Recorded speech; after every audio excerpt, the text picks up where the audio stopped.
السلام عليكم ورحمة الله. الحمد لله وصلى الله على نبينا محمد وعلى آله وصحبه أجمعين. أما بعد. അള്ളാഹുവിൻ്റെ റസൂൽ സല്ലല്ലാഹു അലൈഹി വസല്ലം ഹജ്ജത്തുൽ വിദാഇൽ വെച്ച് പറഞ്ഞു, തറക്തുക്കും അലൽ മഹജ്ജത്തിൽ ബൈദാ ലൈലുഹാ കനഹാരിഹാ ലാ യസീഗു അൻഹാ ഇല്ലാ ഹാലികുൻ. ഞാൻ നിങ്ങളെ ഉപേക്ഷിച്ചു പോകുന്നത് ശുഭ്രമായ സ്വച്ഛമായ ഒരു മാർഗത്തിലാണ്. ലൈലുഹ കനഹാരിഹ, അതിൻ്റെ രാവ് പകലുപോലെ പ്രകാശപൂർണമാണ്, പ്രശോഭിതമാണ്. എന്തുകൊണ്ടാണ് നബി സല്ലല്ലാഹു അലൈഹി വസല്ലം അങ്ങനെ പറഞ്ഞത്? അതായത് ഇസ്ലാം ദീനിൻ്റെ മാർഗം, ദീനുൽ ഇസ്ലാമിൻ്റെ മാർഗം അത് സംശയമില്ലാത്ത വിധം പ്രശോഭിതമാണ്. ആർക്ക് വേണമെങ്കിലും അത് ലളിതമായി മനസ്സിലാക്കാവുന്നതാണ്. ലാ യസീഗു അൻഹാ ഇല്ലാ ഹാലികുൻ, സ്വയം നശിച്ചവനല്ലാതെ അതിൽ നിന്ന് തെറ്റിപ്പോവുകയില്ല എന്ന് റസൂലുള്ളാഹി സ്വല്ലല്ലാഹു അലൈഹി വസല്ലം പറഞ്ഞത് നമുക്ക് കാണാം. അപ്പോൾ ദീനുൽ ഇസ്ലാമിൻ്റെ മാർഗം അത് വ്യക്തമാണ്. അതിന് കുറേ വളഞ്ഞ വ്യാഖ്യാനങ്ങൾ, വളഞ്ഞു തിരിഞ്ഞ വ്യാഖ്യാനങ്ങളൊന്നും നൽകേണ്ട ആവശ്യമില്ല. അപ്പോൾ ഈ ഷെയ്ഖ് സംസാരിച്ച പോലെ തന്നെ ഇതിൽ പറഞ്ഞ ഒരുപാട് പോയിന്റുകൾ കേട്ടപ്പോൾ എനിക്ക് ഓർമ്മ വന്ന ഹദീസാണ് ഞാനിപ്പോൾ പറഞ്ഞത്. അതായത് ഇവരുടെ വ്യാഖ്യാനങ്ങൾ, ഇവർ എന്താ ചെയ്യുന്നതെന്ന് വെച്ചാൽ ഖിയാമത്ത് നാളുമായി ബന്ധപ്പെട്ട്, അതുപോലെ തന്നെ മഹ്ദി ഇമാമുമായി ബന്ധപ്പെട്ട്, ഈസാ അലൈഹി ഇസ്ലാമിൻ്റെ ഉയർത്തെഴുന്നേൽപ്പുമായി ബന്ധപ്പെട്ടൊക്കെ വന്ന ഹദീസുകളെ, അതുപോലെ മൽഹമയുടെ ഹദീസുകൾ ഒക്കെ ഇവർക്ക് ഒപ്പിച്ച് വ്യാഖ്യാനിക്കാൻ, കടുത്ത ദുർവ്യാഖ്യാനങ്ങൾ നടത്താൻ, ഇവരോട് മുൻകാലഘട്ടത്തിൽ ഇവരുമായി സാമ്യമുള്ളത് ആരാണ് എന്ന് നോക്കിയാൽ മതി. ഇത്തരം വ്യാഖ്യാനങ്ങൾ മുൻകാലഘട്ടങ്ങളിൽ ആരാണ് നൽകിയത് എന്ന് നോക്കിയാൽ നമുക്ക് കാണാൻ പറ്റുന്ന ആരാണ്. ഷെയ്ഖ് സൂചിപ്പിച്ച പോലെ ഷെയ്ഖുൽ ഇസ്ലാം ഇബ്നു തൈമിയ്യയുടെ കാലത്ത് മഹ്ദി ഇമാമാണെന്ന് വാദിച്ച പഴച്ച ആളാണ്.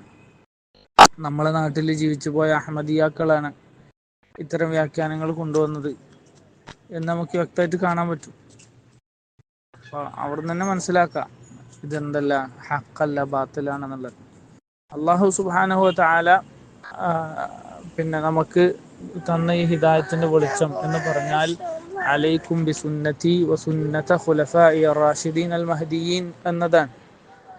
മുൻഗാമികളായ സലഫു സാലിഹ്യങ്ങൾ എങ്ങനെയാണ് ഹദീസുകളെയും ആയത്തുകളെയും ഖിയാമത്തിന്റെ അലാമത്തുകളെയും ഒക്കെ മനസ്സിലാക്കിയത്, അതുപോലെ മനസ്സിലാക്കുക എന്നുള്ളതാണ്.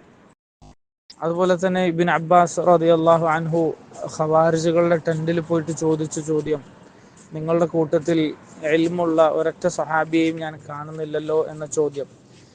ഈ കൂട്ടത്തിൽ, ഈ മഹ്ദിയാണ്, ഈസാ നബിയാണെന്ന് പറയുന്നവരുടെ കൂട്ടത്തിൽ ഇൽമുള്ള, ദീനിനു വേണ്ടി വൈജ്ഞാനികമായി സേവനം നടത്തുന്ന അല്ലെങ്കിൽ നടത്തിയ ചരിത്രമുള്ള ഒരൊറ്റ ഒരുത്തനെ നിങ്ങൾക്ക് കാണാൻ പറ്റില്ല. അപ്പോൾ ഇതൊക്കെയാണ് ഹക്കിന്റെ അലാമത്തുകളായി നബി സല്ലല്ലാഹു അലൈഹി വസല്ലം പഠിപ്പിച്ചത്. ഏതെങ്കിലും ഒരു വിഭാഗം ഹക്കിന്റെ ആളുകളാണെങ്കിൽ അവരുടെ ഏറ്റവും വലിയ അലാമത്ത് അവരുടെ അടുത്ത് ശർഇന്റെ ഇൽമു ഉണ്ടാവും എന്നുള്ളതാണ്. അതുകൊണ്ടല്ലേ നബി സല്ലല്ലാഹു അലൈഹി വസല്ലം പറഞ്ഞത്, എന്താണ്, ഇന്നമ അൽ അംബിയ, അംബിയാക്കളെ കുറിച്ച് പറഞ്ഞപ്പോൾ ലം യുവറിസു ദീനാറൻ വലാ ദിർഹമ, അവർ ദീനാറും ദിർഹമും എന്നല്ല അനന്തരമായിട്ട് ശേഷിപ്പിക്കുന്നത്. ഇന്നമ വറസു അൽ ഇൽം, ഇൽമാണ് അംബിയാക്കളുടെ അനന്തരം. ഉലമാക്കളാണ് അല്ലെങ്കിൽ ഇൽമുള്ള ആളുകളാണ് എന്ത് ചെയ്യേണ്ടത്, ഈ ദീനിനെയും ഈ ദീനിന്റെ മാർഗത്തൊക്കെ നയിക്കേണ്ടത്, അതിന്റെ നേതൃത്വത്തിൽ ഉണ്ടാകേണ്ടത്, അതിന്റെ മാർഗം പഠിപ്പിച്ചേരേണ്ടത്. ഈ ആളുകളുടെ ഇൽമ എന്താണെന്ന് അന്വേഷിച്ച് നോക്കിയാൽ കൃത്യമായിട്ട് മനസ്സിലാകാം ഇൽമിയ രംഗത്ത് അവർ കൊടുത്തിട്ടുള്ള സേവനം എന്താണ് എന്നൊക്കെ ജസ്റ്റ് നോക്കുമ്പോൾ തന്നെ ഒരാൾക്ക് മനസ്സിലാവുമല്ലോ. പിന്നെ എങ്ങനെയാണ് അതിന്റെ ബാക്കിൽ ഒരാൾക്ക് പോകാൻ പറ്റുക എന്നുള്ളതാണ് അത്ഭുതം. യാതൊരു വിധത്തിലുള്ള അഡ്രസ്സും ഇല്ലാത്ത, യാതൊരു വൈജ്ഞാനികമായ എന്തെങ്കിലും തരത്തിലുള്ള പിൻബലമോ പിന്തുണയോ ഒന്നുമില്ലാത്ത ഇത്തരം ചവറുകൾ വിളിക്കുമ്പോൾ, അല്ലെങ്കിൽ അത്തരം ആളുകൾ സംസാരിക്കുമ്പോൾ, അത്തരം ആളുകൾ ദീനിന്റെ കാര്യങ്ങൾ സംസാരിക്കുമ്പോൾ എങ്ങനെയാണ് നമുക്ക് പോയി കേൾക്കാൻ പറ്റുക?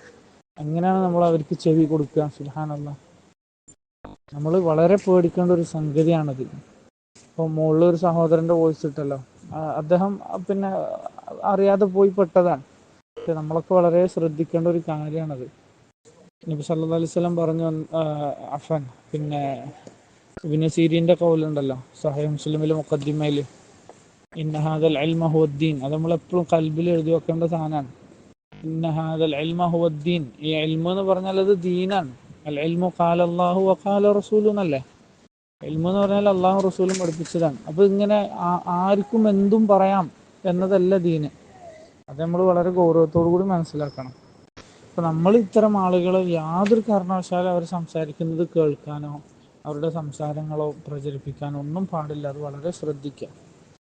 ബറക്കല്ലാഹു ഫീക്കും. അപ്പൊ ഇവരെങ്ങനെ തിരിച്ചറിയാന്ന് ചോദിച്ചാൽ ഒറ്റ അടിക്ക് തിരിച്ചറിയാൻ പറ്റും. കാരണം ഹക്കിന്റെ ആളുകളാണെങ്കിൽ അവർക്ക് ഉലമാക്കളുടെയും ഇൽമിന്റെയും പിന്തുണ ഉണ്ടാവും. ഉലമാക്കൾ എന്ന് പറഞ്ഞാൽ അവർ ദീനിന്റെ ഷറഇന്റെ അഖീദയും അഹ്കാമുകളൊക്കെ പഠിക്കുന്ന മേഖലകളിൽ വലിയ സേവനങ്ങൾ അർപ്പിച്ചിട്ടുള്ള ആളുകളായിരിക്കും. അത്രേ ഉള്ളൂ. വളരെ എളുപ്പമാണ് കാര്യം. ബറക്കല്ലാഹു ഫീക്കും. പിന്നെ ലോകത്ത് ആർക്കും പരിചയമില്ലാത്ത, അതായത് ഈ ദീൻ എന്ന് പറഞ്ഞാൽ എന്താണ്, അതീഖാണ്. ഷെയ്ഖ് റയീസിന്റെ വെബ്സൈറ്റിന്റെ പേര് പോലെ ആൻഷ്യന്റ് ആണ്. ഇത് ഇന്നലെ ഉണ്ടായ ദീനല്ല. 1400 വർഷത്തിലധികം പഴക്കമുള്ള ദീനാണ്. അതായത് മുഹമ്മദ് സല്ലല്ലാഹു അലൈഹി വസല്ലമയുടെ ശരീഅത്ത്. അല്ലാത്ത അർത്ഥത്തിൽ നോക്കുകയാണെങ്കിൽ ആദം അലൈഹിസ്സലാമോളം പഴക്കമുള്ള ദീനാണ് നമ്മുടെ ഇസ്ലാം. അത് ഇന്നലെ മിനിയാന്ന് ഒരുത്തം വന്നിട്ട് പിന്നെ പണ്ട് നബി സല്ലല്ലാഹു അലൈഹി വസല്ലം പറഞ്ഞ മഹ്ദി ഇമാമിന്റെ പേര് എൻ്റെ പേരായിരിക്കും എന്ന് പറഞ്ഞാൽ അതുകൊണ്ട് ഉദ്ദേശം മുഹമ്മദ് ഷക്കീൽ എന്നുള്ള പേരിന്റെ അറ്റത്തുള്ള മുഹമ്മദാണ്. ഉപ്പാന്റെ പേര് ഷക്കീലാണെങ്കിൽ പിന്നെ അങ്ങനെ വേറെന്തെങ്കിലും ആണ് എന്നൊക്കെ പറഞ്ഞ് വ്യാഖ്യാനിക്കുന്ന അർത്ഥമല്ല. ലോകത്ത് കാലാകാലങ്ങളായി എങ്ങനെയാണോ ഉലമാക്കള് പിന്നെ മുസ്ലിം ലോകം മനസ്സിലാക്കിയത് അങ്ങനെ തന്നെയാണ്. അത് ഒറ്റ ദിവസം കൊണ്ട് മാറുന്നില്ല. മാത്രല്ല ഇത്രയും പ്രധാനപ്പെട്ട ഒരു സംഭവം, അതായത് ഇപ്പൊ ശരിക്കും ഒറിജിനൽ മഹ്ദി ഇമാമ് വന്നു കഴിഞ്ഞാൽ എന്ത് ചെയ്യണം, പിന്നെ ജനങ്ങൾ മുസ്ലിമീങ്ങൾ മുഴുവനും അദ്ദേഹത്തെ സഹായിക്കാൻ വേണ്ടി നിൽക്കണം. അപ്പൊ അങ്ങനത്തെ ഒരു പ്രധാനപ്പെട്ട ഒരു കാര്യം കുറെ വ്യാഖ്യാനിച്ചൊപ്പിച്ച് അവ്യക്തമായ രീതിയിലായിരിക്കും നബി സല്ലല്ലാഹു അലൈഹി വസല്ലം വിട്ടു പോവുക. അതാണ് ഞാൻ ആദ്യം പറഞ്ഞ ഹദീസ്. അതായത് ഇത്രയും പ്രധാനപ്പെട്ട ഒരു സംഗതി പിന്നെ എന്താണ്, പിന്നെ വളരെ അവ്യക്തമായ രീതിയിൽ, ഗോപ്യമായ രീതിയിൽ പിന്നെ ഏതോ ഒരുത്തൻ പിന്നെ ഊരും പേരും ഇല്ലാത്ത, അഡ്രസ് ഇല്ലാത്ത ഒരുത്തൻ വന്ന് പറഞ്ഞാലാണോ ഉണ്ടാവുക? നിങ്ങൾ ആലോചിച്ച് നോക്ക്. സുബ്ഹാനല്ലാഹ്. അങ്ങനെയല്ല, മറിച്ച് ഇതുപോലെയുള്ള കാര്യങ്ങളൊക്കെ വളരെ വാദിഹായി പിന്നെ മഹജ്ജത്തുൽ വൈദായിൽപ്പെട്ട, അതായത് വ്യക്തമായി ആളുകൾക്ക് മനസ്സിലാകുന്ന രീതിയിൽ തന്നെ വെളിവാവും. ഒറിജിനൽ മഹ്ദി ഇമാമ് വന്നു കഴിഞ്ഞാൽ മുസ്ലിമീങ്ങൾക്കൊക്കെ വളരെ എളുപ്പത്തിൽ അത് മനസ്സിലാക്കാൻ പറ്റും ഇൻഷാ അല്ലാഹ്. കാരണം അന്ന് മുസ്ലിമീങ്ങൾക്ക് പിന്നെ അവരെല്ലാവരും ഒരുമിക്കേണ്ടത് മഹ്ദി ഇമാമിന്റെ കീഴിലാണ്. അത് അവ്യക്തമായ ഒരു കോലത്തിൽ എന്ത് ചെയ്യില്ല, ഒരിക്കലും നബി സല്ലല്ലാഹു അലൈഹി വസല്ലം ഇങ്ങനെ കുറെ വ്യാഖ്യാന സാധ്യതകൾ ഇട്ടിട്ടൊന്നല്ല പറയാം. മറിച്ച് നബി സല്ലല്ലാഹു അലൈഹി വസല്ലം പറഞ്ഞതൊക്കെ അക്ഷരാർത്ഥത്തിൽ വ്യക്തതയോടുകൂടി അതേപോലെ തന്നെ സംഭവിക്കും. ഇവർ പറയുന്ന പോലെ വ്യാഖ്യാനിക്കുകയാണെങ്കിൽ ആർക്കും എന്തും വ്യാഖ്യാനിച്ചൂടെ. ഇപ്പൊ മുകളിലുള്ള ഷെയ്ഖ് പറഞ്ഞതുപോലെ പിന്നെ ഷെയ്ഖുൽ ഇസ്ലാം ഇബ്നു തൈമിയ്യയുടെ കാലത്ത് ഒരുത്തം വന്നിട്ട് പറഞ്ഞു ഞാനും മഹ്ദിയാണ്. ഞാൻ ആ ഷെയ്ഖ് പറഞ്ഞതിന്റെ ഇതും കൂടി പറയാം ഇൻഷാ അല്ലാഹ്. അയാൾ പറഞ്ഞു ഞാനും മഹ്ദിയാണ്. അപ്പോൾ ഇബ്നു തൈമിയ്യ റഹിമഹുല്ലാഹ് പിന്നെ അപ്പൊ അയാളോട് ഇതേപോലെ ചോദിക്കപ്പെട്ടു, അതായത് മഹ്ദി ഇമാമിന്റെ പേര് മുഹമ്മദ് എന്നായിരിക്കുമല്ലോ, അതുപോലെ അദ്ദേഹത്തിന്റെ പിതാവിന്റെ പേര് അബ്ദുള്ള എന്നായിരിക്കുമല്ലോ, അപ്പൊ നിന്റെ പേരെന്താണ്? അപ്പൊ ഇയാളെ പേര് അഹ്മദ് എന്നാണ്. അപ്പൊ ഇയാൾക്ക് തന്നെ തോന്നി, ഇയാള് മനസ്സിൽ ശൈത്താൻ ഇട്ട് കൊടുത്തത്, പിന്നെ ഇയാൾ ആദ്യം ചിന്തിച്ച് എന്റെ പേര് മുഹമ്മദ് എന്നല്ലല്ലോ, അഹ്മദ് എന്നാണല്ലോ, എന്റെ ഉപ്പാന്റെ പേര് ഇബ്രാഹിം ആണല്ലോ, അബ്ദുള്ള എന്നല്ലല്ലോ എന്ന് ഇയാൾ തന്നെ ചിന്തിച്ചു. അപ്പൊ ഇയാൾക്ക് മനസ്സിൽ ശൈത്താൻ ഉത്തരം കൊടുക്കുകയാണ്, എന്ത്, അല്ല നബീന്റെ വേറൊരു പേരാണല്ലോ അഹ്മദ്, അതുപോലെ നബി സല്ലല്ലാഹു അലൈഹി വസല്ലമയുടെ ഏറ്റവും മുകളിലുള്ള ഉപ്പാന്റെ പേരാണല്ലോ ഇബ്രാഹിം അലൈഹിസ്സലാം, ഇബ്രാഹിം നബീന്റെ പരമ്പരയിലാണല്ലോ നബി. അപ്പൊ അങ്ങനെ തോന്നിപ്പിച്ച് അയാൾക്ക് പിന്നെ മനസ്സിന് ശൈത്താനൊരു ഉത്തരം കൊടുത്തപ്പോൾ അയാൾ പിറ്റേന്ന് എന്ത് ചെയ്തു, ജനങ്ങൾക്കിടയിലേക്ക് ഇറങ്ങിയിട്ട് ഞാനാണ് മഹ്ദി എന്ന് അയാൾ വാദിച്ചു എന്നാണ് സംഭവം പറയുന്നത്. അപ്പൊ ഇതുപോലെ ആർക്കും വ്യാഖ്യാനിക്കാലോ, ആർക്കും വേണമെങ്കിലും പറയില്ല എത്ര മുഹമ്മദ് ഉണ്ടാവും. ഇനിയിപ്പോ മുഹമ്മദ് ബിൻ അബ്ദുള്ള തന്നെ എത്ര ഉണ്ടാവും? ബാക്കിയുള്ള ലക്ഷണങ്ങളൊക്കെ വ്യാഖ്യാനിച്ച് ഒപ്പിച്ചാൽ പോരെ. അങ്ങനെ ഓരോരുത്തർക്കും അങ്ങനെയല്ല, വ്യാഖ്യാനങ്ങൾക്കൊന്നും ഇടയില്ലാതെ വളരെ വ്യക്തമായി ജനങ്ങൾക്ക് മനസ്സിലാകേണ്ട ഒരു കാര്യമായിരിക്കും ആവണം ഇതൊക്കെ. നമുക്ക് ചിന്തിച്ചാൽ മനസ്സിലാകുന്നല്ലേ ഉള്ളൂ. നമ്മൾ ദീനിന്റെ കാര്യങ്ങളൊക്കെ അങ്ങനെയല്ലേ? ഇൻഷാ അല്ലാഹ് ബാറക്കല്ലാഹു ഫീക്കും. പിന്നെ ഇവർ വാദിക്കുന്നതായിട്ട് ഞാൻ അറിഞ്ഞത് ഇയാൾ തന്നെയാണ് ഈസാ നബി എന്നാണ്. അതായത് ഇയാൾ തന്നെയാണ് മഹദിയും ഇയാൾ തന്നെയാണ് ഈസാ നബി എന്നാണ്. നബി സല്ലല്ലാഹു അലൈഹി വസല്ലം അങ്ങനെയാണോ പറഞ്ഞത്? ഒരിക്കലല്ലല്ലോ, ഒക്കെ വ്യാഖ്യാനാണ്. പിന്നെ ദജ്ജാൽ അമേരിക്ക ആണ്. അപ്പം പിന്നെ ഇസ്രായേലിന്റെ പട്ടാളക്കാരാരാണ്? യാജൂജ് മാജൂജോ?